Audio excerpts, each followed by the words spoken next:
हे दिव्य रथ, तुम इंद्रदेव के वज्र के समान स्थित हो। तुम विजय प्रदान करने वाले होने के कारण मरुदगण के मुख के समान हो। सखा देवता के गर्भ रूप हो, वरुण की नाभि हो।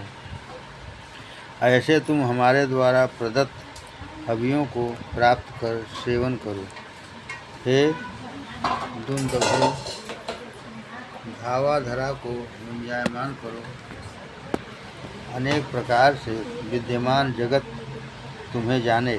तुम इंद्र और अन्य देवों की स्नेह पात्रा हो, अतः हमारे बैरियों को अत्यंत दूर भगाओ। हे दुंदुभे, तुम्हारी ध्वनि से बैरी सेना क्रंदन करने लगे। तुम हम में तेज विद्यमान करो, हमारे पापों को दूर करो। स्वान के समान दुष्ट बैरियों को हमारी सेना के निकट से समाप्त करो। तुम इंद्र की मुष्टि के समान हो, हमको हर प्रकार सुदृढ़ करो। हे इंद्रदेव, इस बैरी सेना को सभी ओर से दूर करो। यह दुंदुभि घोर ध्वनि कर रही है, अतः हमारी सेना विजय श्री लेकर लौटे। हमारे शीघ्रगामी अश्वों के युक्त वीर रथी विचरण करते हैं, वे समस्त प्रकार विजयी हों।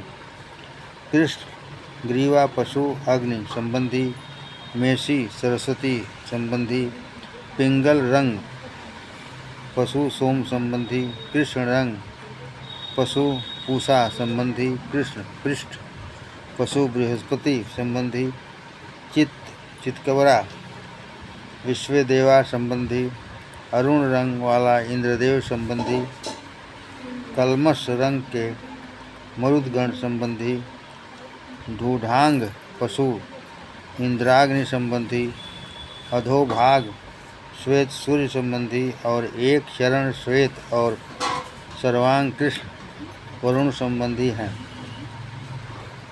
रोहितांजी वृष सेना मुख वाले अग्नि संबंधी, अधोदेश में श्वेत सविता संबंधी, शुक्ल नाभि वाले पूषा संबंधी, पीत रंग बिना सिंह के विश्वदेवों संबंधी, चितकबरे मरुदगण संबंधी, कृष्ण रंग अज अग्नि संबंधी, मेषी सरस्वती संबंधी, वेगवान पशु वरुण संबंधी हैं। गायत्री छंद, त्रिवृत स्तोत्र और रथंतर साम वाला अष्ट कपाल में संस्कृत पुरोडास अग्नि के लिए है। त्रिष्टुप छंद, पंचदश स्तोत्र और बृहत साम वाला एकादश कपाल में संस्कृत हवि इंद्रदेव के लिए है।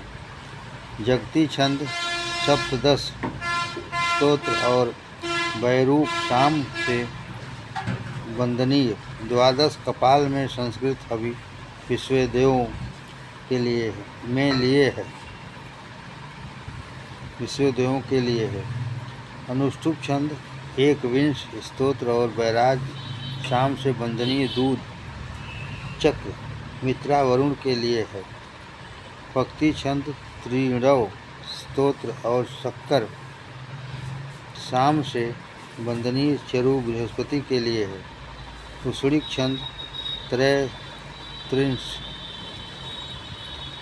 स्तोत्र और रैवत शाम से वंदनीय द्वादश कपाल में संस्कृत के लिए है। प्रजापति के लिए चरु, विष्णु पत्नी के लिए चरु, वैश्वानर अग्नि के लिए द्वादश कवाल में संस्कृत पुरोडास और अनुमत देवता के लिए अष्ट कपाल से संस्कृत पुरोडास होता है। 30वां अध्याय। ऋषि नारायण, मेधातिथि देवता सविता परमेश्वर,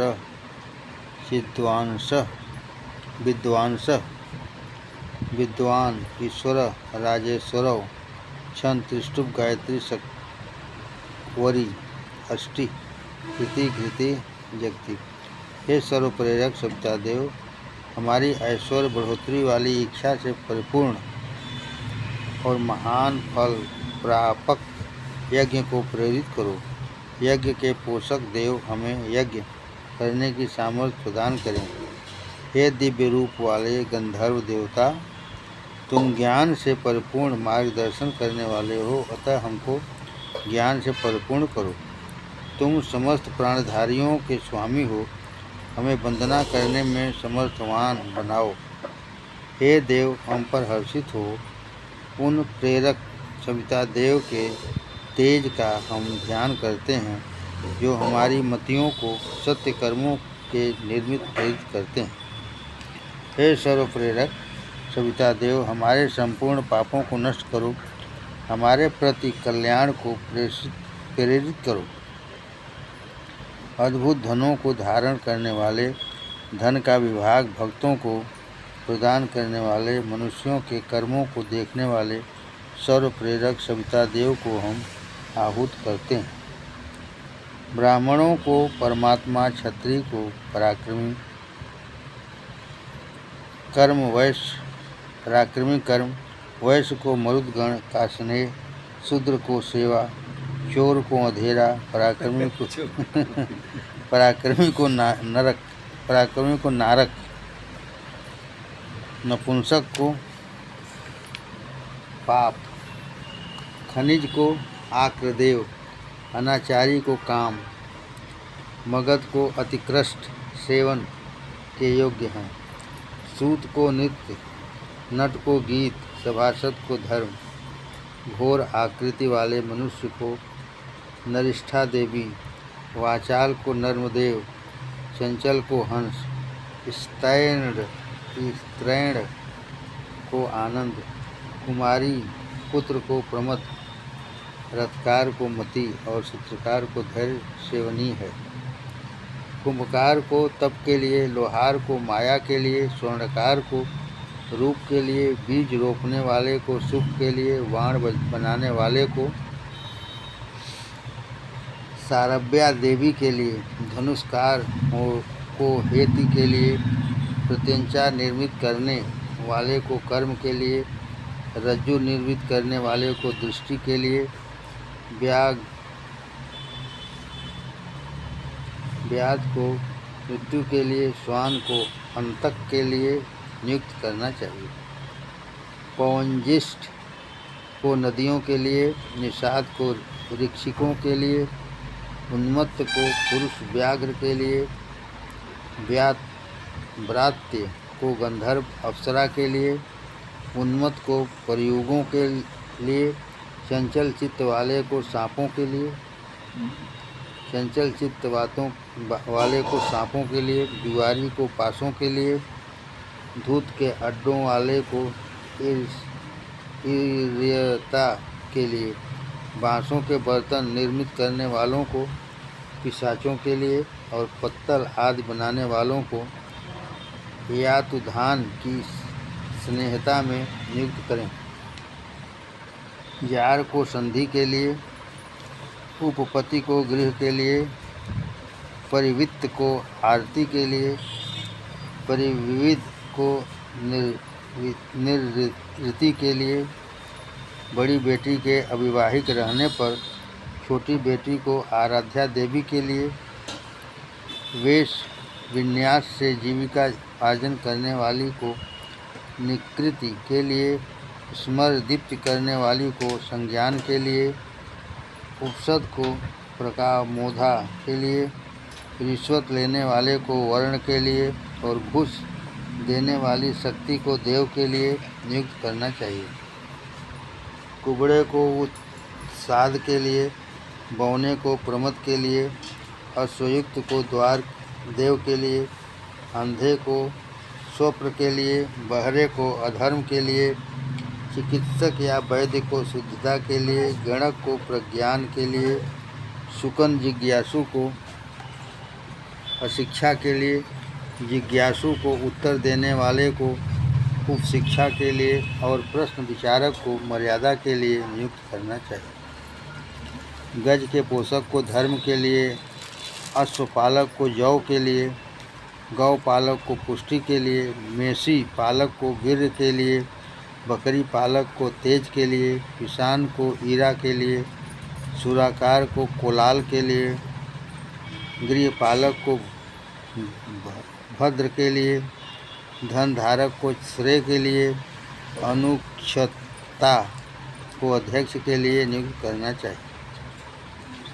काठ लाने को भाग के लिए, अग्नि की बढ़ोतरी करने वाले को प्रभा के लिए, अभिषेक करने वाले को सूर्य के लिए, परिवेषण कर्ता को स्वर्ग के लिए, मूर्ति के अवयव निर्मित करने वाले को दिव्य लोक के लिए, मूर्ति के अवयव निर्मित करने वाले को दिव्य लोक के लिए, मूर्तिकार को मनुष्य जगत के लिए, उपसेवक्ता को समस्त जगतों के लिए, देव मर्दन करने वाले को मृत्युदेव के लिए, धोबिन को मेघा के लिए, वस्त्र रंगने वाली को प्रकाश के लिए नियुक्त करें। नापित को सत्य के लिए, पर निंदन को बैर, हत्या के लिए, सारथी को विविधि के लिए, अनुक्षता को औपदृष्टि के लिए, सेवक को शक्ति के लिए, झाड़ने वाली को भू के लिए, प्रियवादी को प्रिय के लिए, आश्रोही को अरिष्ट के लिए, गौ दूहने वाले को स्वर्ग के लिए और परिवेष्टा को नाम लोक के लिए नियुक्त करें। लोहा तपाने वाले को मन्यु के लिए, तपते लोहे को पीटने वाले को गुस्से के लिए, योगी को योग के लिए, निकट लाने वाले को शोक के लिए, विपत्ति से मुक्त कराने वाले को क्षेम के लिए, विद्वान को निकूल के लिए, मान वाले को शरीर के लिए, नेत्रार्जन लगाने वाले को शील के लिए, कोषकारणी को निवृत्ति के लिए और मृत वत्सा को यम के लिए नियुक्त करें। जुड़वा प्रसव वाली को यम के लिए, पुत्रहीना को अथर्व के लिए, पर्यायणी को संवत्सर के लिए, बंध्या को परिवत्सर के लिए, उल्टा को इदावत्सर के लिए, युवती को ईदवत्सर के लिए, शिथिल शरीर वाली को वत्सर के लिए, श्वेत केशनी को संवत्सर के लिए, अस्थि मात्र देह वाली को ऋभुओं के लिए और चर्मकार को साधुओं के लिए नियुक्त करें। धीवर को सरोवर हेतु, नौकारोही को उपास्थावरों हेतु, निषाद को वसंतों हेतु, मत्स्य जीवों को नडवलों हेतु, हिरण धातकी को पार हेतु, कैवर्त को आवार हेतु, बांधने वाले को तीर्थ हेतु, मछली वाले को विषम हेतु, भील को स्वप्नों हेतु, किरात को गुहाओं हेतु, वन में हिंसा करने वाले को सानुओं हेतु और कुत्सित मनुष्यों को पर्वतों हेतु नियुक्त करें। पुलकश पुत्र को विभत्सा हेतु, स्वर्णकार को वर्ण हेतु, वणिक को तुला हेतु, मेह रोग से घृणा वाले रोगी को पश्चाताप के लिए, किलास व्याधि वाले को समस्त प्राणधारियों हेतु, जागते रहने वाले को भूति हेतु, सदैव शयन करने वाले को रिभूति हेतु, स्पष्ट वक्ता को आरती हेतु, प्रगल्भ को वृद्धि हेतु और प्रच्छेद वाले को संसट हेतु नियुक्त करें। धूर्त को अक्षराज हेतु, प्रारंभ में ही कमी देने वाले को कृत हेतु, प्रबंधक को त्रेता हेतु, अतिकल्पना वाले को द्वापर हेतु, स्थिर सभासद को आस्कंद हेतु, गौ को ताड़ित करने वाले को मृत्यु हेतु, गौ हिंसक को अंतक हेतु, गौ हिंसा के प्रायश्चित स्वरूप भिक्षाजीवी पुरुष को सुधा हेतु, वैधक शास्त्र के आचार्य को दुष्कृत के लिए और ठग के पुत्र को पाप कर्म के लिए नियुक्त करें। अपना कष्ट कहकर जीने वाले को प्रतिश्रुत का हेतु, व्यर्थ बकबक करने वाले को घोष हेतु, बहु बोलने वाले को अन्न हेतु, गूंगे को अनंत हेतु, कोलाहल करने वाले को ध्वनि के लिए, वीणा वादक को महर्ष के लिए, बंसी वादक को क्रोश के लिए, शंख बजाने वाले को और रसपर हेतु, वन रक्षक को वन हेतु, ढोल बजाने वाले को दावानल बुझाने के लिए, उसकी सूचना देने के लिए नियुक्त करें। दुष्ट नारी को मृदु हास्य के लिए, शाबाशी देने वाले को यादश हेतु, ग्राम पथ प्रदर्शक गणक परनिंदक को महर्ष हेतु, वीणा वादक मृदंग वादक और बंसी वादक को नृत्य के लिए तथा ताली बजाने वाले को आनंद के लिए नियुक्त करें। अत्यंत स्थूल को अग्नि हेतु, पंगु को धरा हेतु, चांडाल को पवन हेतु, नट को अंतरिक्ष हेतु, गंजे को दिव के लिए, गोल नेत्र वाले को सूर्य के लिए, कबरे वर्ण को नक्षत्रों हेतु, सिंहम रोगी को चंद्रमा हेतु, श्वेत या पीले नेत्र वाले को दिन हेतु, कृष्ण नेत्र वाले को रात्रि हेतु नियुक्त करें। फिर इन 8 विरूपों को नियुक्त करें। अति लंबा, अत्यंत सूक्ष्म, अत्यंत स्थूल, अत्यंत कृष्ण, अत्यंत श्वेत, अत्यंत काला, बगैर लोम का, अत्यंत लोम वाला, परंतु यह शूद्र या ब्राह्मण न हो। फिर मगध, व्यभिचारिणी स्त्री, धूर्त पेशुत्वहीन को नियुक्त करें, यह भी शूद्र या ब्राह्मण न हो।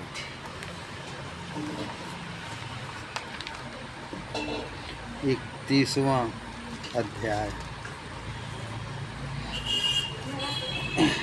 ऋषि नारायण, उत्तर नारायण देवता पुरुष, ईशान स्रष्टा, षष्ठेश्वर, आदित्य, सूर्य, विश्वदेवा, छंद, अनुष्टुप, त्रिष्टुप।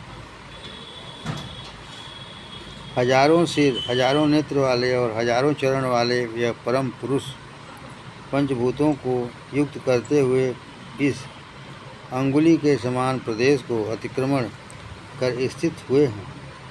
यह वर्तमान जग, बीता हुआ जगत, आगे होने वाला जगत, यह समस्त परम पुरुष ही हैं और जो अन्न रूप फल के कारण विश्वरूप को ग्रहण होता है, उस अमृत तत्व का स्वामी परम पुरुष ईश्वर ही है। यह त्रिकालात्मक विश्व इस पुरुष की प्रशंसा ही है और वह पुरुष अपने आप तो इस जगत से अत्यधिक है। समस्त प्राणधारी संगठन इस पुरुष 1/4 भाग है। इस पुरुष का त्रिपाद रूप अविनाशी और अपने ही ज्योतिषात्मक स्वरूप में दृढ़ है। जगत के स्पर्श से हीन यह 3 पाद वाला परम पुरुष सर्वोच्च स्थान में स्थित हुआ है। इसका एक पाद इस जगत में सृष्टि संहार द्वारा बारंबार आवागमन करता और विविध रूप होकर स्थावर जंगम प्राणियों को देखता हुआ व्याप्त करता है। उस आदि पुरुष से विराट की रचना हुई। विराट का अधिकरण करके एक ही पुरुष हुआ। वह विराट पुरुष रचित होकर विभिन्न रूप वाला हुआ और उसने धरा की रचना कर सप्त धातु वाले शरीरों की उत्पत्ति की। उस सर्वात्मा की जिस यज्ञ में अर्चना होती है, उस यज्ञ से दधि युक्त घृत संपादित होता है। उसी पुरुष ने उन पवन देव से संबंधित पशुओं की रचना की। वे पशु हरिण आदि तथा गौ अश्व आदि हैं। उस सर्वात्मा यज्ञ पुरुष से ऋक् साम प्रकट हुए, उसी से छंद अथर्व प्रकट हुए और उसी से यजुर्वेद प्रकट हुआ। उस सर्वात्मा यज्ञ पुरुष से ऋक् साम प्रकट हुए, उसी से छंद अथर्व प्रकट हुए और उसी से यजुर्वेद प्रकट हुआ। चारों वेद सर्वात्मा यज्ञ पुरुष से। अब असली चीज बुलाओ। हाँ, उस यज्ञ पुरुष से यश, अश्व, गर्दभ, ऊपर नीचे के दांतों वाले पशु, गवें और भेड़ बकरी आदि उत्पन्न हुए। सृष्टि के पूर्व उस यज्ञ साधन भूत पुरुष को यज्ञ में संस्कृत करते हुए मंत्र दृष्टा ऋषियों ने उसी पुरुष से मानस याग को संपन्न किया। जिस विराट पुरुष को वचन द्वारा प्रकट करते हुए अनेक प्रकार से कल्पना की कि इस पुरुष का मुख क्या हुआ, बाहु, जांघ और चरण कौन से कहे जाते हैं, देह की उत्पत्ति करते हुए वह विराट कितने प्रकार से पूर्ण हुआ। ब्राह्मण इस प्रजापति का मुख, क्षत्रिय बाहु, वैश्य जंघा और शुद्ध चरण रूप हुआ। उसी पुरुष के हृदय से चंद्रमा, चक्षु से सूर्य, श्रोत्र से पवन और प्राण तथा मुख से अग्नि प्रकट हुई। नाभि से अंतरिक्ष, सिर से स्वर्ग, पैरों से धरा, स्तोत्र से समस्त दिशाएं रचित हुई। इसी प्रकार लोकों की कल्पना की गई। उक्त प्रकार देव देह की ग्रहणता पर देवों ने पुरुष रूप को मानस अभि मानकर उसके द्वारा मानस यज्ञ को विस्तारित किया। उस समय बसंत ऋतु, ग्रीष्म समिधा और शरद ऋतु रबी हुई। जब देवों ने मानस यज्ञ को विशाल करते हुए इस विराट मनुष्य में पशु रूप की भावना कर बांधा, तब इस यज्ञ की 7 परिधियाँ हुई और 21 छंद इसकी समिधाएँ हुई।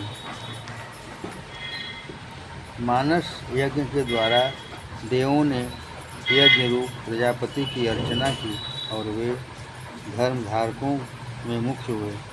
जिस स्वर्गलोक में प्राचीन 7 देव निवास करते हैं, उसी स्वर्ग को सिद्ध महात्मा जन ग्रहण होते हैं। धरा आदि की उत्पत्ति के लिए पंचभूत से जिस रस की पुष्टि हुई और जो जगत कर्म वाला है, उसका रस सबसे पहले रचित हुआ। उस रस को और रूप को धारण करते हुए सूर्य नित्य प्रकट होते हैं। मैं इस अत्यंत महान अनुपम आदित्य रूप मनुष्य को अंधकार विमुख जानता हूँ। उस आदित्य को जान लेने पर ही मृत्यु को जीता जाता है। शरण ग्रहणता के लिए अन्य कोई मार्ग नहीं है। सर्वात्मा प्रजापति गर्भ में प्रविष्ट होकर अजन्मा होते हुए भी अनेक कारण रूप होकर जन्म लेते हैं। सर्वात्मा प्रजापति गर्भ में प्रविष्ट होकर अजन्मा होते हुए भी अनेक कारण रूप होकर जन्म लेते हैं। ब्रह्म ज्ञानी जन उन प्रजापति की जगह को देखते हैं। ब्रह्म ज्ञानी जन उन प्रजापति की जगह को देखते हैं। समस्त भुवन उस कारणात्मक प्रजापति रूप ब्रह्म में ही स्थित है। समस्त भुवन उस कारणात्मक प्रजापति रूप ब्रह्म में ही स्थित है। जो सूर्यात्मक प्रजापति समस्त ओर से देवों के लिए प्रकाशमय होते हैं और जो देवों में पूजनीय एवं उनके प्रकट हुए हैं, उन तेजस्वी ब्रज को नमस्कार है। देवों ने महान दीप्ति स्वरूप सूर्य को प्रकट कर पहले यह कहा कि हे आदित्य, जो ब्राह्मण तुम्हें अजर अमर रूप से इस प्रकार प्रकट हुआ जानते हैं, देव उस ज्ञानी ब्राह्मण को वशवर्ती होते हैं, ब्राह्मण के वशवर्ती होते हैं।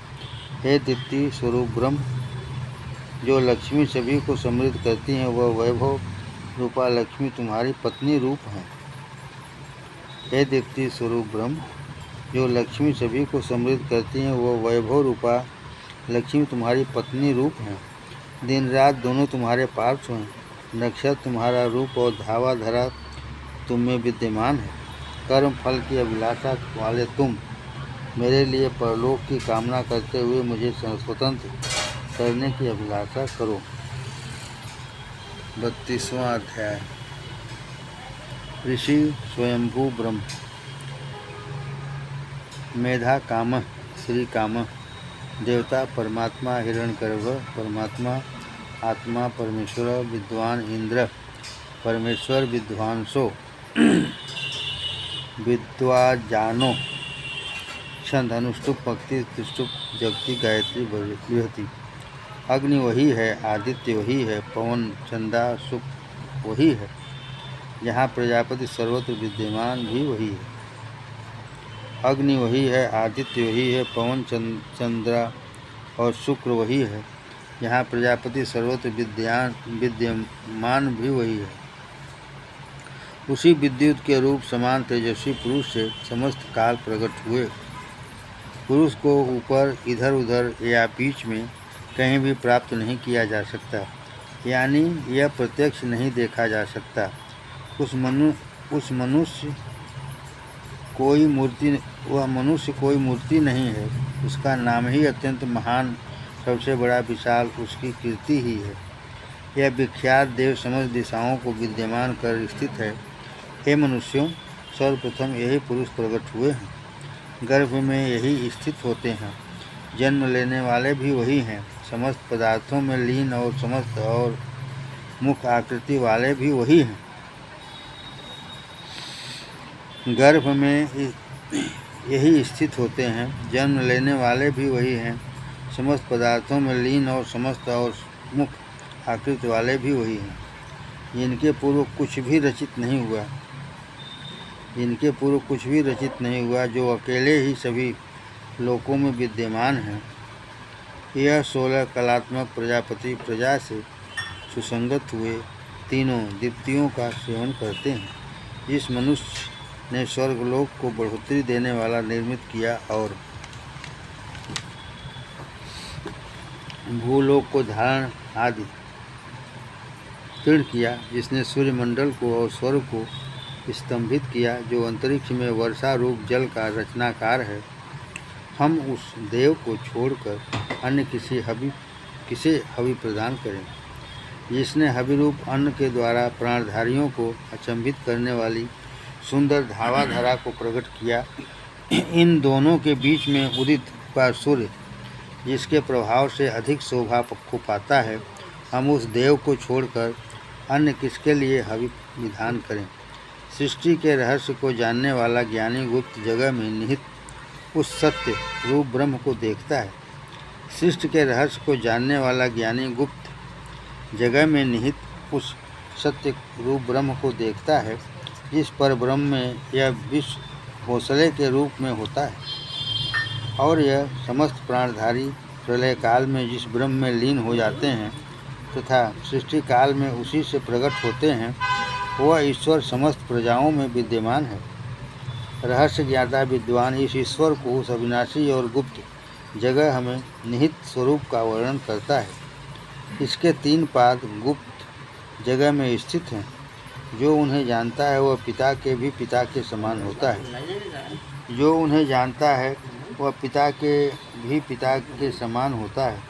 वह पुरुष हमारा बंधु है, वही हमारा रचयिता है, वही विधाता है और सर्वलोकों तथा प्राणधारियों को जानने वाला है। जहाँ मोक्षप्रद ज्ञान की ग्रहणता होती है, ऐसा है वह ब्रह्म स्वर्ग रूप तृतीय धाम है। समस्त भूतों को ब्रह्म मानकर और सर्वलोकों को ब्रह्म मानकर तथा समस्त दिशा प्रदिशा आदि को भी ब्रह्म मानकर प्रथम रचित हुई वाणी का सेवन कर आत्मरूप से यज्ञ के स्वामी ब्रह्म में लीन हो जाता है। धावाधरा को ब्रह्म जानकर और लोगों को भी ब्रह्म मानने वाला तथा दिशाओं और स्वर्ग आदि की परिक्रमा कर यज्ञ कर्म को अनुष्ठान आदि से संपन्न कर ब्रह्म को जो देखता है, वह अज्ञान से मुक्त होते ही ब्रह्म रूप हो जाता है। यज्ञ के रक्षक अद्भुत बल वाले इंद्रदेव के सखाए इच्छा योग अग्नि से धन दान और महान ज्ञान वाली मति की विनती करते हैं। हे यज्ञ, जिस मति की देवगण और पितरगण इच्छा करते हैं, उस मति से मुझे हर्षित करो। यह आहुति तुम्हारे लिए स्वाहूत हो।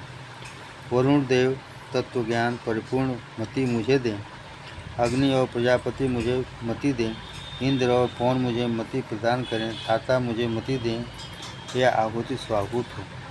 यह ब्राह्मण और क्षत्रिय दोनों जातियाँ मेरी लक्ष्मी का उपभोग करें। देवगण मेरे लिए महान लक्ष्मी की स्थापना करें। उस विख्यात लक्ष्मी के लिए यह आहुति स्वाहुति।